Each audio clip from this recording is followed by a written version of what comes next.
So a win-win. I think it's been a big mistake that we haven't been able to bring people together. It's a combination of things. I'd say the foremost is just the economy and dealing with that. But when you start seeing energy as a solution to the economy, then you start looking at it differently.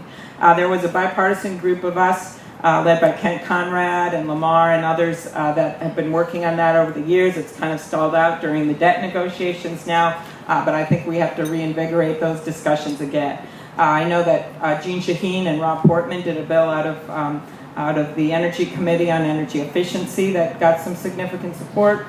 We have this idea that we have an all or above approach, and I truly believe, being at those meetings with these senators, they are serious about moving forward on this. And here's my optimism, so it's not just some Pollyanna thing. Just look at what's happened the last year in the United States Senate since the debt ceiling debacle. People came home. I came home from the Snake Zoo little house at the state fair, having people just stood in line to talk about how they were embarrassed about how things were held up. A lot of Republicans standing in line. I remember going back and saying to Lamar, I really think that you guys might be in trouble in this if you keep this up. Then he stepped down from leadership to work on bipartisan debt solutions. I attribute that to me. I'm kidding.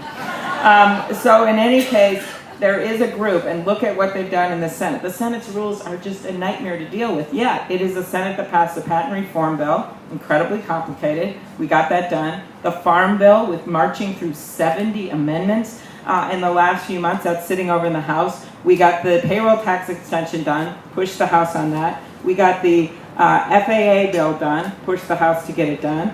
They did. Got the transportation bill done, pushed the House to get that done. They did. And this isn't some anti-House thing. I'm just saying, look at what the Senate did in actuality. Even the Washington Post has admitted that there has been some progress that's being made in the Senate. Why should this make you optimistic of energy and where we go forward as a country? Well, that is a group we're going to need in the middle of those votes come from about 62 to 75 people. It's the group we're going to need to get the debt down and to do this in a balanced way so it doesn't set our country backward with a sharp contraction. And it's also the group we're going to need to move forward on energy efficiency and move forward on energy in a way. I'm also optimistic, and I'll end with this, and I'm going to have to go over to a women's speech. Unless you want to hear my women's stuff, I'd be glad to tell you. The last thing is just the hope that I see and optimism in our own state. Everything from what Thermo King does to the work that Pentair did with our stadium, which is beautiful, by the way. We just got the All-Star game in 2014.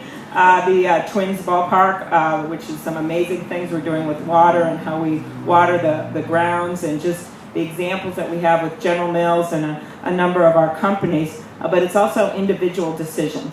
It is this little solar panel manufacturing company near Starbuck, Minnesota, where when I went down there, they were so proud of what they did, the employees, that they had me jump up and down on the solar panels to show that they could withstand hail damage, which unfortunately they then put up on the web.